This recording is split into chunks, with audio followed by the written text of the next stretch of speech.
tardes y bienvenidos al Instituto Confucio de la Universidad de Valencia, aquí en la Facultad de Filología, Traducción y Comunicación.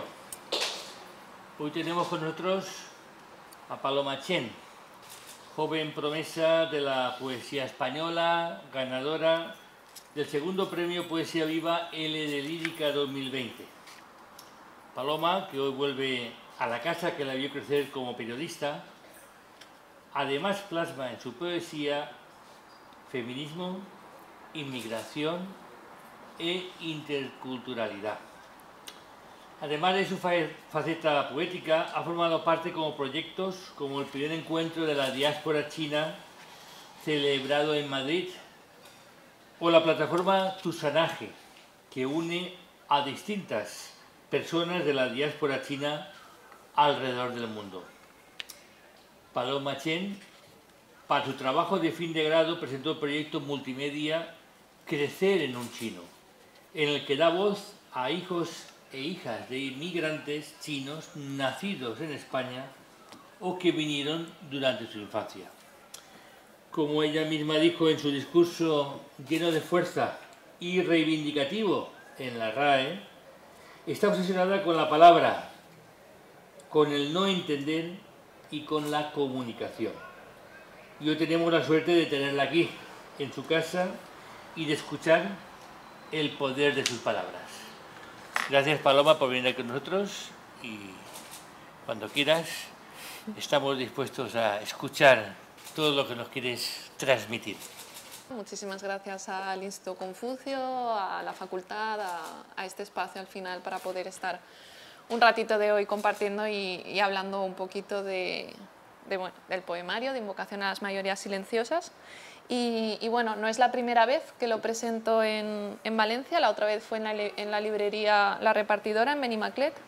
Y bueno, en esta ocasión lo voy a enfocar de una manera un poquito diferente, un poquito, bueno, compartiendo algunas reflexiones, no tanto desde mi experiencia personal como también desde mi trabajo, el periodismo, la investigación, la escritura, sobre en general los temas, ¿no?, de los que trato en el poemario, como puede ser la identidad, el género, la racialidad. Y bueno, en la otra presentación en Valencia estaba acompañada por la poeta Hilda Pérez y ella habló de que la filósofa, periodista y activista afro-brasileña Jamila Ribeiro habla de el lugar de enunciación o de esa posición en la que intersectan cruces como el género, lo étnico-racial, el origen, la movilidad, la diversidad funcional o la neurodivergencia. Y nos sitúan en una posición más de escucha que de enunciación. Nos plantea el privilegio de la palabra que no es reservado para todos por igual. Entonces, ¿cuáles son esos lugares de enunciación, los desde dóndes de mi trayectoria y desde qué facetas me enuncio para ocupar el poder de la palabra y cuánto de ello hay en el poemario? Un poco de todo eso hablaré. Parto bastante de la experiencia personal, si bien me he considerado feminista desde que aprendí el significado del término cuando era adolescente, siempre he vivido el movimiento feminista en España como desde una posición relativamente marginal. Veía que las perspectivas que se adoptaban algunas veces no terminaba, ¿no?, reflejándome en ellas desde mi posición, ya sea de clase como camarera en el restaurante de mis padres en Utiel, ya sea desde que a lo mejor en algunos círculos notaba, ¿no?, a lo mejor que mis experiencias eran siempre como muy específicas, ¿no?, nunca son como representativas de todas las mujeres, que a veces es lo que se intenta cuando de alguna manera es un poco imposible, pero siempre como echarnos, ¿no?, como en una especie de caja muy pequeñita donde nuestras experiencias son muy específicas. Entonces, bueno, supongo que me sentía como muy encajonada en una serie de etiquetas de clases, raciales, étnicas, de exotismo, de otredad. Y bueno, también estoy muy contenta de decir que cada vez hay más espacios abiertos de diálogo en revisión continua, espacios que no se conciben feministas sin ser antirracistas, sin ser anticapitalistas. Pero bueno, sí me apetecía hablar de esto, ¿no? Porque, aunque bueno, a lo mejor es como meterme en un jardín, ¿no? Como así, pero bueno, es verdad que se está hablando mucho, ¿no? Sobre el sujeto político de mujer, el sujeto político del feminismo, de que hay como cierta corriente a lo mejor que no está como incluyendo pues, a mujeres trans o no está incluyendo pues, a mujeres negras, a mujeres racializadas, todo eso. El poemario Invocación a las Melodías Silenciosas dialoga con ideas sobre qué es ser una mujer china o ser una mujer asiática en Occidente. Está escrito desde el dolor, desde la rabia, pero también desde la ironía, desde el sarcasmo, desde la celebración, desde la sorpresa. Y bueno, os vengo a contar como algunas ideas, un poco de... Tampoco son ideas de las que yo partiera, ¿no? Porque mi poemario parte mucho de mi experiencia personal, pero por supuesto son también ideas que han ido en paralelo con mi investigación y sobre algunas de las, pues eso, ¿no? Ideas, estereotipos que hay sobre mujeres chinas o sobre mujeres asiáticas en Occidente. En 1977, un año antes de que Edward Said publicara su famosísimo Orientalismo, que marcó un antes y un después en la teoría postcolonial, la filósofa y teórica francesa Julia Kristeva escribió un texto titulado Mujeres chinas, entre Mao y Telquel. Kristeva estaba viajando a China y describía así a un grupo de campesinas. Una gran multitud está sentada al sol. Nos espera sin una palabra, sin un movimiento. Ojos tranquilos, ni siquiera curiosos, sino levemente divertidos o ansiosos. En todo caso, penetrantes y seguras de pertenecer a una comunidad con la que nunca tendremos nada que ver. Occidente y Oriente, ¿no? Como está explicando Said y como se puede ver en este texto de Kristeva, ¿no? Que las campesinas chinas pertenecían a una comunidad con la que nunca tendremos absolutamente nada que ver, a un Oriente en el que pensamos como la contraparte de Occidente.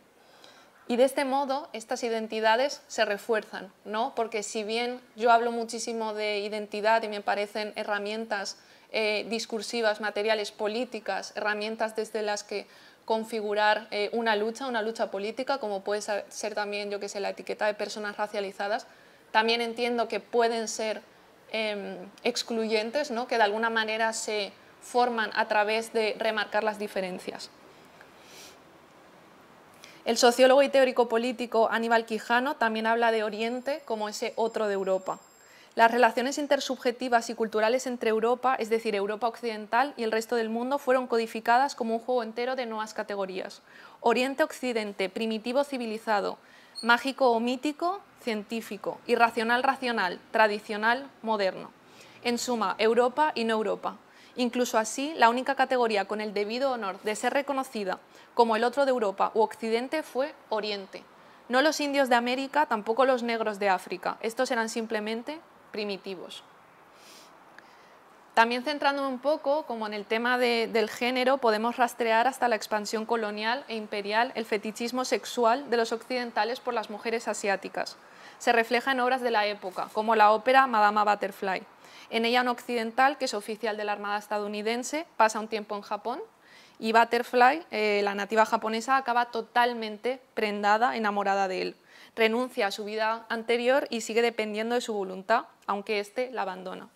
Finalmente, cuando regresa acompañado de una nueva esposa americana, Butterfly se suicida. Este orientalismo sexuado se refleja sobre todo en la producción artística del siglo XIX en Europa, sobre todo en la pictórica, así como en la literaria. De alguna manera, Said en Orientalismo está hablando de esto, pero él no se centra, ¿no?, en el tema del género. Después de él, muchísimas teóricas, mujeres feministas y otros teóricos han ahondado en esto. Pero bueno, venimos un poco de esta herencia, pero ¿qué pasa con la actualidad, ¿no? ¿Qué pasa con la literatura, el cine, la pintura, la televisión, el porno, el manga, el anime, los videojuegos en general? La producción artística, intelectual, literaria. De alguna manera, mi experiencia personal, ¿no?, lo que a mí me ha pasado, que es nacer y crecer aquí, y todo lo que he estudiado en el colegio y de alguna manera luego el acceso que he tenido a la producción artística, bueno, me ha reforzado un imaginario que tiene para mí dos ideas muy importantes. Una sería respecto a las creadoras, ¿no? Sería, en primer lugar, que las mujeres no hacemos cosas, ¿no? Porque si no estamos estudiando a las científicas, si no estamos estudiando a las artistas, es como, ostras, qué diferente, ¿no? En mi experiencia personal son las mujeres las que hacen cosas, las que están llevando la casa, las que están haciendo un montón de cosas. ¿Cómo es que en el colegio, en el instituto, en el bachillerato no estoy estudiando mujeres? No hemos hecho nada. Y luego, aparte de eso, también las mujeres racializadas, ¿no? O las mujeres no blancas o las mujeres que no son occidentales.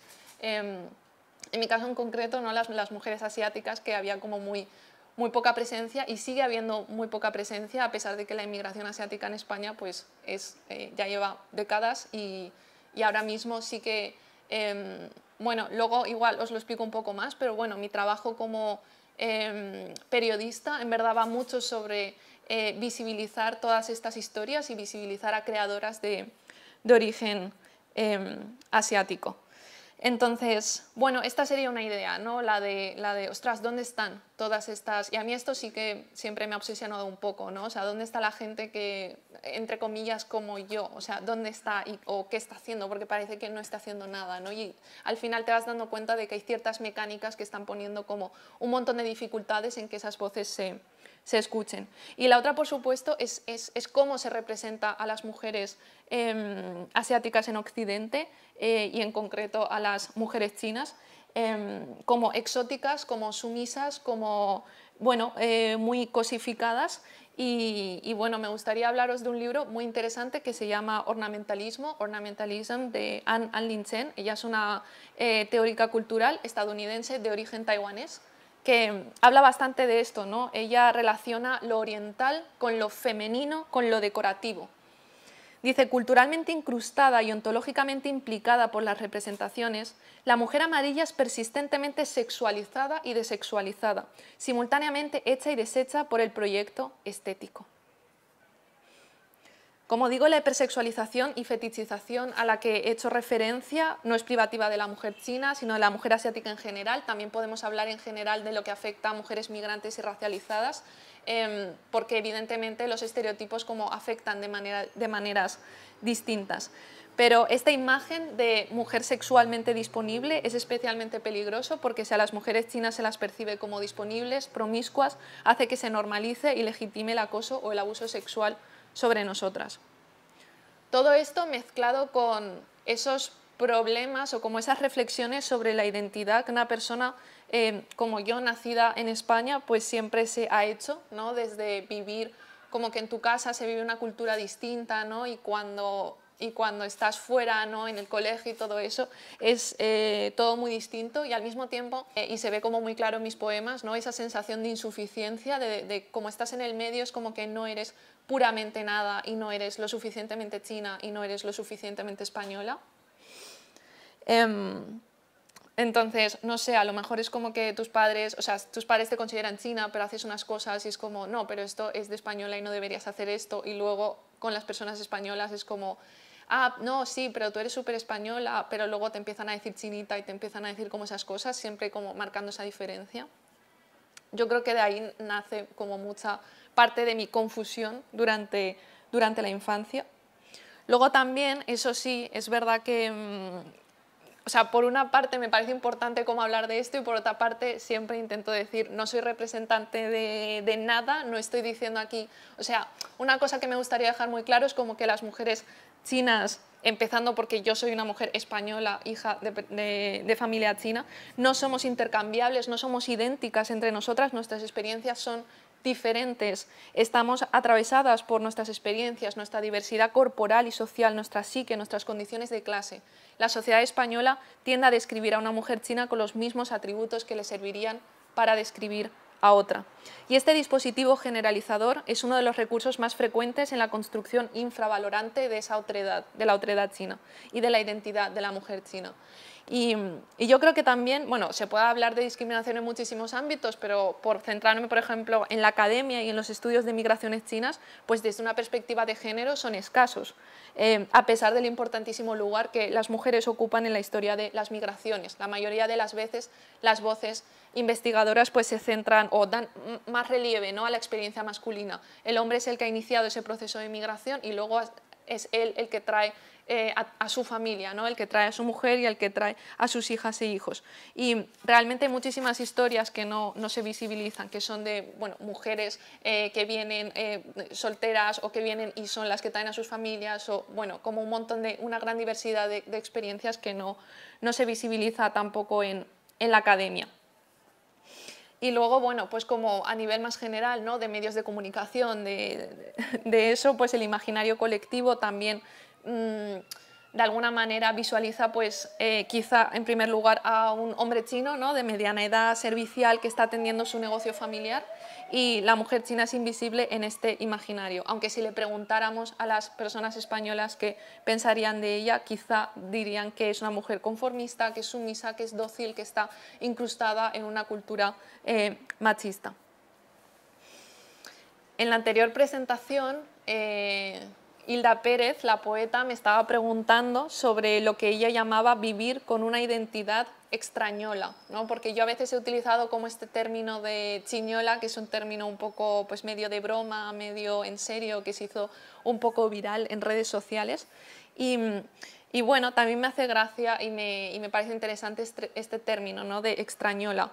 Y ella lo describía como un desarraigo legado desde el nacimiento, la herencia de la extranjerización y de la condición migrante detrás del origen, y las contradicciones que plantea aportar un determinado documento de identidad que otorga privilegios administrativos, pero a cuya comunidad de pertenencia y su definición dominante de lo autóctono, su lógica, excluye y hasta violenta sistemáticamente otras partes de mí. Y por supuesto disculpa y hasta justifica las narrativas de violencia racista que reciben los cuerpos y vidas migrantes y racializadas. En este caso, en el poemario, hablo como que hablo mucho de la violencia de las fronteras, ¿no? Del tema de los aeropuertos, de los trámites burocráticos, de tener un DNI, yo tengo un DNI como desde los 18 años, pero aunque nací aquí siempre he tenido NIE, siempre he tenido permiso de residencia, siempre tienes que estar como muy pendiente de eso. Y aparte de eso, la extrema violencia que se vive a la hora de renovar el NIE es muy brutal. Y bueno, con el tema de la pandemia, aquí las personas que tengáis NIE y hayáis tenido que intentar renovároslo, pues fue un infierno. Y bueno, mi poemario trata mucho sobre ser alguien de la diáspora, que tampoco es una etiqueta fácil o tampoco es una palabra fácil, y tener una identidad híbrida, ¿no? ¿Qué es ser diáspora? ¿Por qué me siento diáspora o por qué no? ¿O por qué algunas personas se podrían sentir diáspora? En este sentido es una palabra que hemos utilizado a veces en el colectivo Red de Diáspora China y con algunos eventos que hemos hecho por parte de personas que o hemos nacido aquí o hemos migrado aquí y de alguna manera sentimos que tenemos podría ser una identidad diaspórica, ¿no? En el sentido de que estamos aquí pero tenemos como un nexo muy grande con allá y como es todo estar todo el rato en ese gris, ¿no? Como que es muy interesante. Pero el concepto de diáspora, pues eso, ¿no? Es polémico, ha sido conceptualizado, discutido y reevaluado infinidad de veces. Entonces, bueno, diáspora hace referencia a la dispersión de grupos de personas que migran desde un territorio y se establecen en otro. Y una de las características que se le otorga a las personas que son de la diáspora es que mantienen unos lazos estables y o permanentes en mayor o menor grado con ese país de origen. Y bueno, si estamos utilizando términos como país, como Estado-nación, pues bueno, todo eso no es casual porque es verdad que la construcción de las diásporas ha tenido mucho que ver con esa vinculación con la política nacional también, ¿no? Con realmente, o sea, yo estoy aquí, pero yo me siento más bien de allí y yo puedo influir, ¿no? Como en la política de mi país, que sería el país de origen. De alguna manera estar orientado hacia esa tierra, pero sí que es verdad que la orientación pues puede ser real, ¿no? Puede ser pragmática, puede ser social, pero también puede ser imaginada, o sea, puede ser emocional, puede estar excesivamente idealizada, puede estar demasiado, ¿no? Glorificada. Y bueno, no sé, me parece importante, ¿no? Como esto de real o imaginada, porque claro, en mi caso y en el caso a lo mejor de muchas personas es como, ostras, pero si es que nosotras siempre hemos estado aquí, o sea, no es que conozcamos, no es que vayamos ahí y sea nuestro país, es el país de nuestros padres quizá o el país de nuestra familia.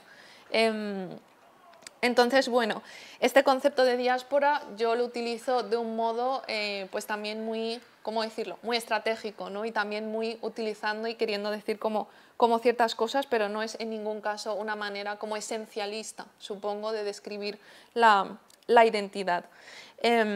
Y de nuevo por eso, porque conozco tantísima gente que no, o sea, del mismo modo mi poemario, pues bueno, es poesía, ¿no? Es decir, y el otro día estaba leyendo un tuit de Juan Rivero que decía una cosa que yo pienso mucho, que es cómo podemos tomar la poesía también como un género ficcional más, ¿no? O sea, la mayor parte de la gente piensa que la poesía es como, que es todo real, ¿no? Que es autoconfesión, que es... ¿no? Y realmente la poesía yo creo que también es un género ficcional más, ¿no? Y bueno, en ese sentido, con eso quiero decir que este poemario de alguna manera es representativo y de alguna otra manera pues no lo es, ¿no? Es decir, hay muchísima gente con muchísimas experiencias súper diversas y depende mucho pues de todo, ¿no? Lo de a cada persona le ha pasado en la vida, y de nuevo también esa manera de llamarnos, ¿no? Como digo, en su momento hay gente que se hizo llamar como chiñol porque yo soy chino-español, o hay gente que dice yo soy una persona española y ya está, o española y bueno, española de familia china, o asiática descendiente, o yo soy de Alicante, ¿sabes? O sea, ni siquiera tengo por qué ser española, sino puedo tener como mi identidad regional. Y de nuevo con lo chino, porque lo chino aquí se ve como algo súper homogéneo y como es una sola cosa, y evidentemente ahí es como que depende muchísimo, ¿no? De dónde seas y de qué región y de qué ciudad o sitio, por supuesto, ¿no? Las jerarquías y como todas estas diferencias actúan en todas partes. Y bueno, hablo mucho de esa idea de hogar real, donde hay muchísima alegría, celebración, apoyo y también incomprensión, también violencia, también jerarquías, también machismo, también racismo. Y al mismo tiempo también hablo del hogar de ahí, digamos, de ese hogar imaginado que tiene esa mezcla de lo imaginado y lo real, y que algunos autores han llamado pues un lugar mítico, ¿no? Un lugar mítico para las diásporas o para los individuos, ¿no? Diaspóricos, y que está presente en la poesía y en las obras de muchísimos autores y muchísimos creadores que yo admiro muchísimo, como puede ser Derek Walcott, como puede ser Minke Wan, por citar dos. Y bueno, incluso aunque los miembros de la diáspora podamos visitar el lugar geográficamente, pues no podemos a lo mejor reconciliarnos con esas normas culturales actuales, ¿no? Que hay en ese país, porque o sea, es que no es solo una diferencia de espacios, o sea, es una diferencia también de tiempo. De algún modo a mis padres, es decir, las personas que realmente emigraron, también tienen esa disociación temporal, y también cuando regresan también se dan cuenta, ¿no? De todas esas cosas que han cambiado o si se han quedado desactualizados.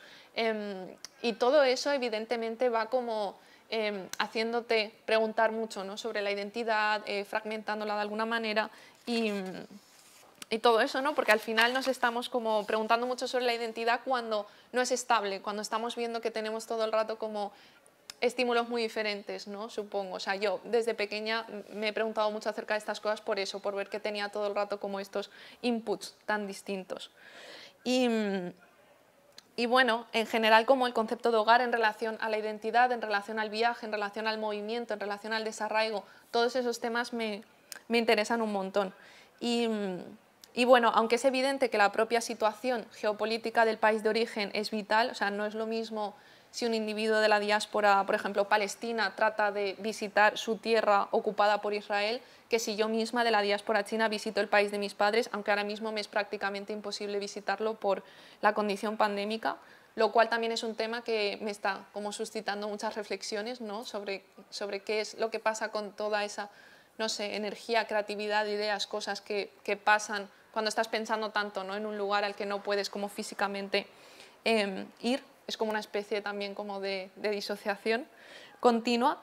Y bueno, como, aunque es evidente todo esto, pues al mismo tiempo, repito, ¿no? Como esa imposibilidad de regresar, ¿no? De cualquier manera a un pasado ideal, ¿no? A un pasado, y bueno, tiene mucho que ver con el poemario, tiene mucho que ver con poemas donde quizá hablo de mi hermano, ¿no? Que en el caso de mi hermano fue el quien sí que nació en China, pero él migró con 11 años aquí, y él siempre ha tenido como mucho eso. Cuando yo era pequeña es como que él me hablaba maravillas de cosas a lo mejor que eran pues molestas, ¿no? O horribles, o cosas que yo decía, pero ¿de verdad estás echando de menos esto? Y él era como, sí, lo echo de menos, o sea, me quiero marchar de aquí. Entonces, bueno, no sé, y yo creo que es algo como muy poético, digamos, es decir, que la poesía es una manera y un lenguaje como muy adecuado para hablar de este tema, porque claro que todo esto lo puedes teorizar y de alguna manera aquí hoy os estoy como teorizando un montón y como citando a algunos autores y tal que lo han teorizado, pero es como una sensación que aunque tú lo hayas teorizado muchísimo racionalmente, yo creo que en la poesía se puede ver muy bien como todo eso, ¿no? Como esos sentimientos tan de, como decía Hilda Pérez, ¿no? Como de extrañola y todo eso, ¿no? O sea, esa imposibilidad me interesa mucho y yo creo que lo he intentado como explorar bastante aquí.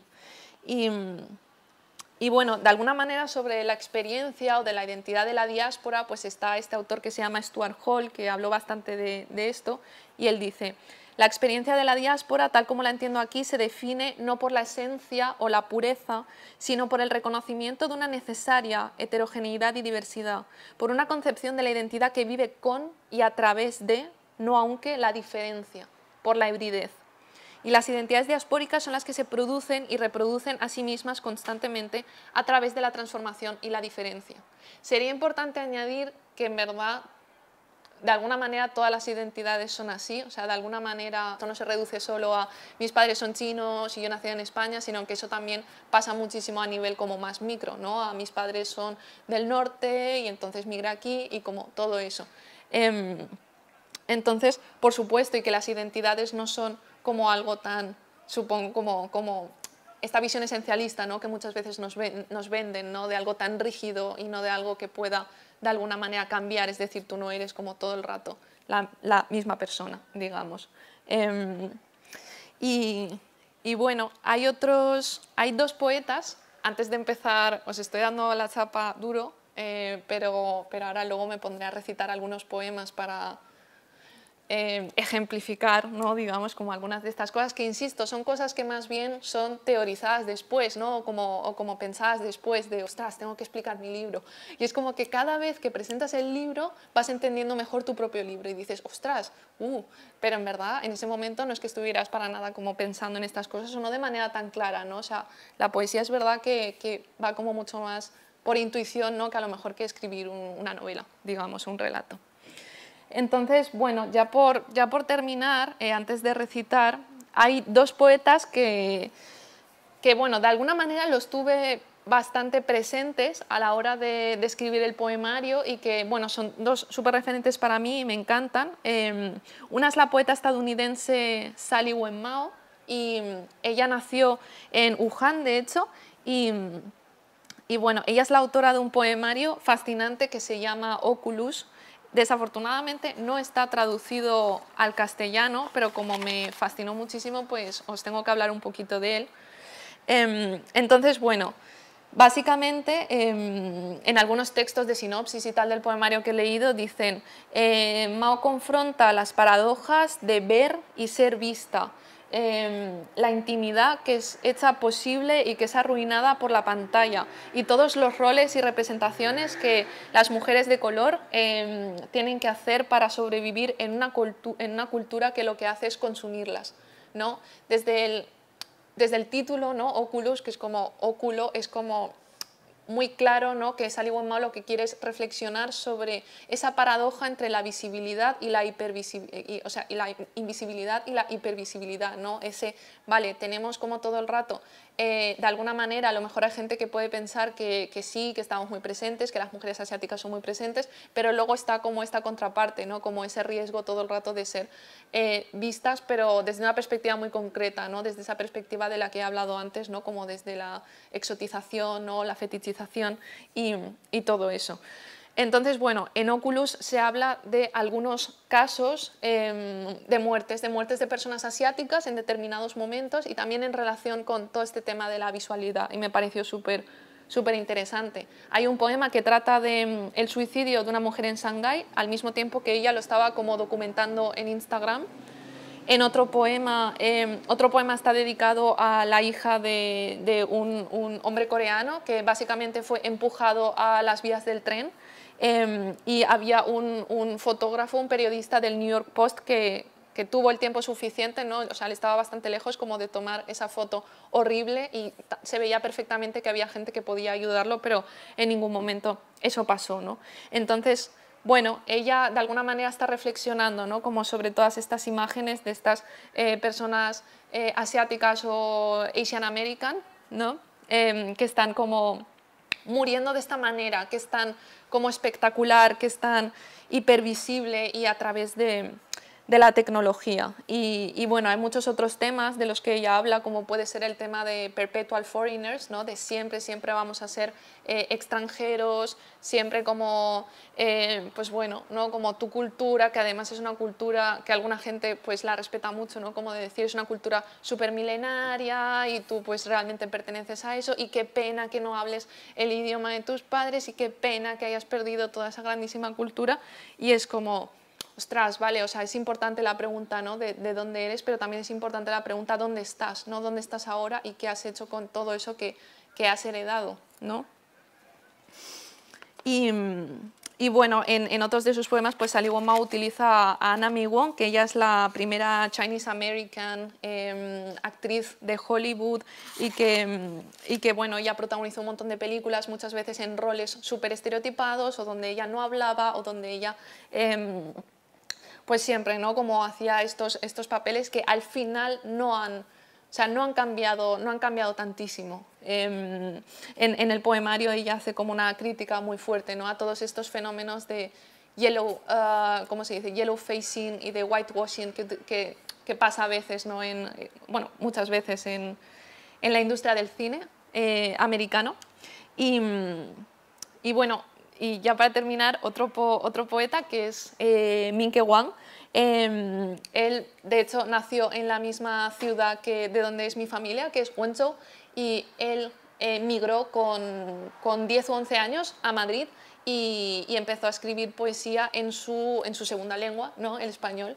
Y bueno, os lo recomiendo absolutamente. Hay que advertir que su poesía es súper experimental, es súper original, hace una utilización del lenguaje que me parece absolutamente fascinante y bueno, tiene una obra de teatro que es como, o sea, obra de teatro por llamarlo de alguna manera, ¿no? Porque también muchas veces él recita partes de la obra de teatro como si fueran poemas y bueno, la obra se llama Un idioma propio y de alguna manera aquí estamos viendo cómo él pues reflexiona, ¿no? Sobre esto. De hecho, él dice que bueno, primero tú como migrante llegas al país, ¿no? De acogida y tratas de aprender el idioma perfectamente, ¿no? Lo que quieres es integrarte, como que te acojan, como todo eso.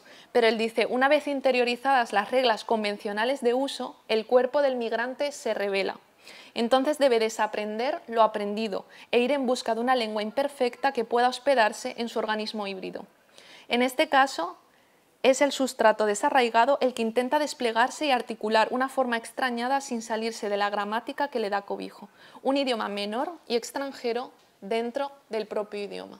Me parece súper interesante, la verdad, como lo explica él, ¿no? Como ese sí, o sea, yo llegué, intenté dominar a la perfección el español y luego me di cuenta de que es que no me interesaba eso para nada. O sea, lo que quiero es hacer un idioma propio, un idioma menor dentro del propio idioma español. Y bueno, no sé, parafraseando a Derrida, que siempre me encanta esta frase, ¿no? La de solo tenemos una lengua y no es la nuestra, ¿no? Solo tengo una lengua y no es la mía, que yo creo que también en el poemario hablo un poco como de eso, ¿no? De esa especie de decir, o sea, en mi caso no es como Min-Ke, ¿no? O como mi hermano, ¿no? que considera claramente como el idioma español su segundo idioma. Yo de alguna manera siento que tanto el español como el chino son mis idiomas familiares, digamos, ¿no? Y esa sensación de escribir en español creo que durante mucho tiempo me ha sido extraña, aunque me gusta. Y al mismo tiempo, pues bueno, muchas veces me preguntan, ¿no? Sobre esto, sobre el tema de escribir en chino, sobre el tema de añadir cosas en chino, es como, bueno, o sea, de alguna manera para mí es natural porque bueno, con mis padres hablo este idioma bastardo, ¿no? Es como esta mezcla súper híbrida. Y bueno, después de soltaros como todo este rollo, me dispongo como a leer los poemas, si aún tenéis fuerza. La cabalgata de la plaza del ayuntamiento, los cocineros de la calle Pelayo, estudiantes del Confucio con sombreros de paja, manos callosas, blancas de harina. Mi jefe me ha dado de baja y no quedan citas previas en extranjería. La danza del león, borracho de licor de lagarto, el discurso de Joan Ribó, feliz año nou chinés. Pulmón aceitoso, corazón recalentado, chinita ven aquí, derribo y acoso. Xinian Kuai-le, pedido para llevar preparado, solo me quedan 30 más.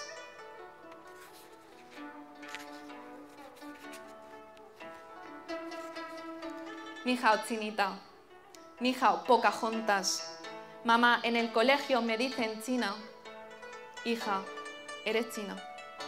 Mamá, ¿desde cuándo soy china? Mamá saca el pasaporte rojo de la RPC. Hija, algún día volveremos al país de donde vinimos y esta será tu manera de entrar. No basta que tenga tu cara, mamá. No basta. No. Hola, Mulan. Mamá, en el instituto me dicen que soy china. Hija, eres china. ¿Desde cuándo? Mamá saca el NIE del Reino de España. He sacado cita previa. Caducan 6 semanas. Ni hao, primera china que veo en discotecas. How are you doing? Ni hao, chica asiática. I assume you are not from near here. Pues no seas creída, no eres tan guapa para ser china. Eres demasiado china para ser guapa. Un pavo ha venido a hacerme una reverencia. Te ha visto la cara de china. ¿Desde cuándo yo soy chinesa? Maitan, Xuanchang, mira el teu voltant, Colometa, es clar que eres chinesa. Ni hao, chinita. Joder, me han vuelto a decir china, joder. Pero, ¿eres china? ¿Desde cuándo? Miro mi imagen en el espejo como si no supiera distinguir. Este cuerpo no es mi cuerpo, este pelo no es mi pelo, estos ojos no son mis ojos. Soy española, aunque tenga esta cara. 我是中国人, aunque no lo pone en ningún papel. Nadie esperaba esto. Yo no esperaba esto. Hola, primera china que veo recitando poemas. Sí, señora, el resto de chinos solo cultivan arroz y producen virus. Ni hao Mercedes, ni hao Ana, ni hao Mónica, hola, primera china punk, hola, primera china metalera, hola, primera china que veo en una manifestación, hola. Para incontables, blancos, occidentales, eres una puta china, una china prostituta, su rito de masculinidad adulta, su primera vez inolvidable y desastrosa. Incontables mujeres, en algunas ciudades tenemos pánico a que nos saluden. Te he visto lavarte los dientes en la calle. Y también eres de las que come nieve, de la manera más elegante. Tengo un billete de ida a España, vente conmigo, muchacha. Deberían haberte llamado Fortaleza y no Orquídea. Subiremos al castillo de Castro y prosperaremos como los antiguos romanos. Cambiaremos la histeria siberiana por el síndrome de París. ¿Pero qué voy yo a hacer en España si saco 10 en las redacciones y crecí con la revolución cultural? Yo lo que quiero es escribir poesía y ser la guerrera que salve China. Eso se acabó. Yo soy tu héroe, mediterráneo. Olvida tus pronombres y abraza la RAE. A partir de ahora te llamarás Ana Fernández. Será tu apodo en 1000 batallas, en restaurantes y en bazares. Nuestros hijos traducirán facturas y romperán el estigma de la salud mental en la comunidad china. Los cabeza de serpiente me han advertido. Te arrepentirás de emigrar, perderás tu belleza, tu capital sexual, serás mala madre, mala esposa, mala persona, no podrás decir a tus hijos te quiero en ningún idioma que sientas natural. Los mirarás a los ojos sin saber quiénes son, qué odian, qué quieren, qué sueñan, qué escriben cuando piensan que nacieron de una mala decisión que tomaste estafada por las mentiras de la globalización. He decidido irme contigo y aunque ya nunca se me olvidará su predicción, aquí va la mía. Voy a imponer mi huella sobre el mundo, la descendencia transoceánica será mi creación. Mis hijos escribirán sobre heridas y fronteras, sobre el poder híbrido de la pérdida. Cantarán, será un himno de hogar internacional, escribirán poemas sobre el no, no volver, no regresar a ningún sitio, a ningún lugar, no hogar, no. Poemas que si algo hacemos bien, los hijos de nuestros hijos no entenderán. No sé si soy la mantis hembra o la mantis macho. Me veo reflejada en la pupila del enemigo amante. ¿Qué máscara llevo puesta hoy? La que ha rechazado el idioma de sus ancestros y sabe que la empatía y la paciencia no son virtudes. La máscara que llora de alegría y ríe de pena. La máscara que finge tan completamente que hasta finge que es dolor, el dolor que en verdad siente.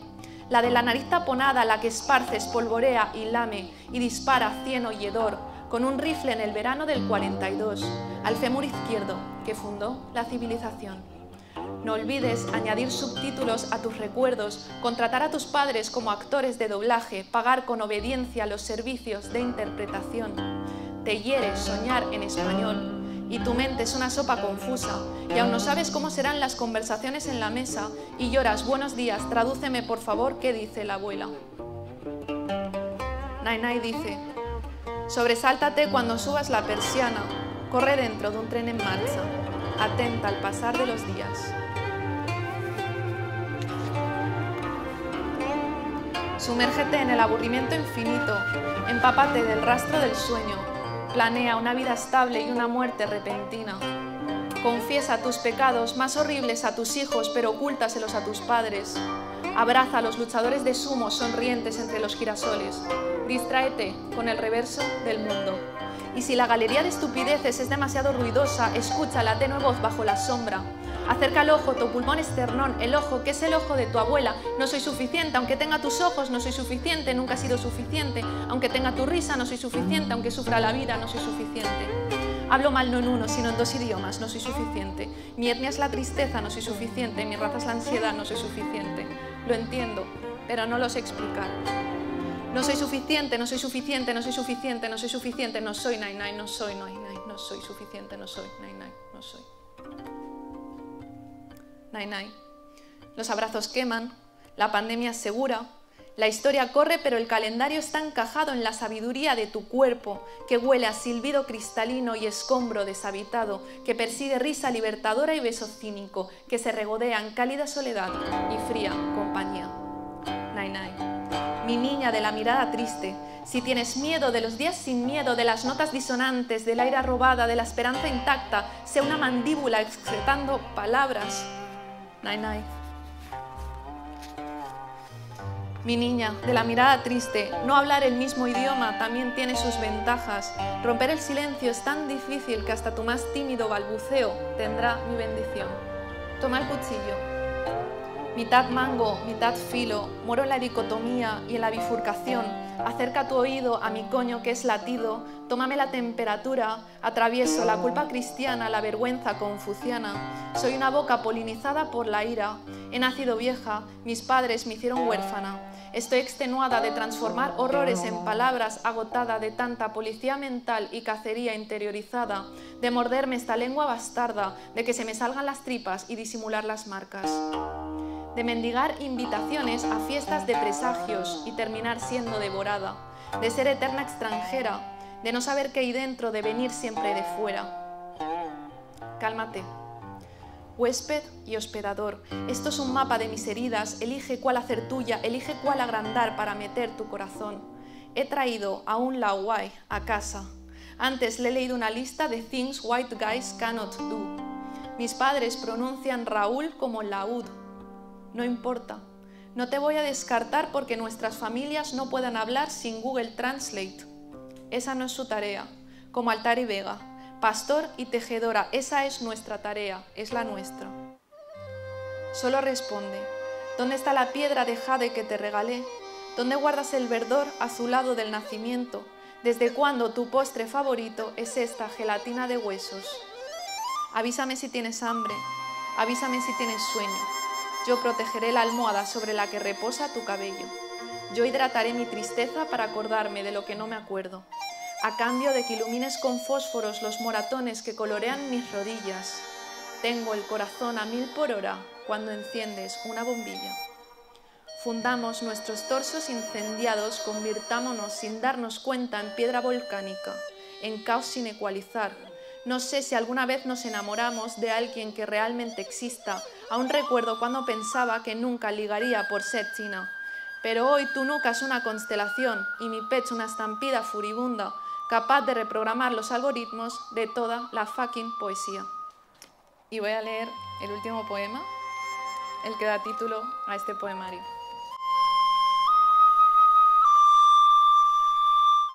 El talante integrador de la sociedad blanca es una película de Quentin Tarantino. La sirenita no puede ser negra, es inverosímil.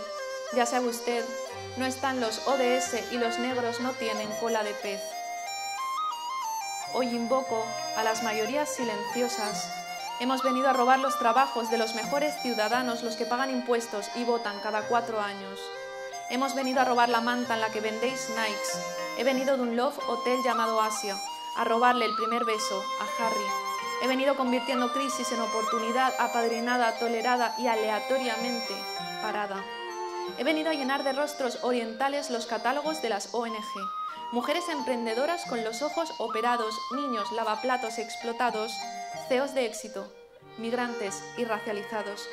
He venido a construir en la plaza del ayuntamiento una estatua de Mao, a ordenar el viento y el agua de este Luanchipatao,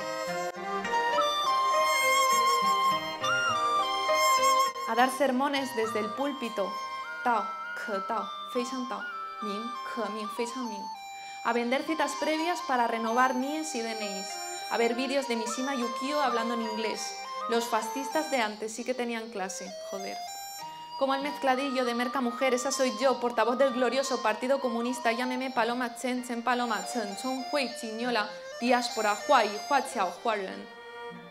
Yo soy el virus. Confucio tiene la culpa de todo. Harrison canta My Sweet Lord en un pabellón rojo. ¿Qué es el arte sino plagio y decoración?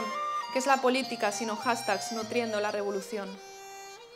Hoy invoco a las mayorías silenciosas. Hoy invoco filtro y traducción. Hoy invoco espejo, contaminación, aullido de flamenco, venido de Aviala, vociferio fluido en lo impuro, lo mixto, lo mestizo, lo oxímoron, el crisol. Hoy invoco a mis hermanas silenciosas. Nuestra historia está escrita en varios idiomas, los que solo entendíamos de niñas. No nos pertenece nada, solo pertenecemos a la tierra y a la suave cadencia intraducible de las palabras. Os espero a vosotras y a las otras, sí, a vosotras, a todas, las de las mayorías silenciosas, las de las identidades fronterizas, las del alto al fuego, a vosotras, porque mi casa es vuestra casa, porque mi casa nunca está cerrada, porque nuestra casa es la única herida que deberá quedarse siempre abierta. Gracias.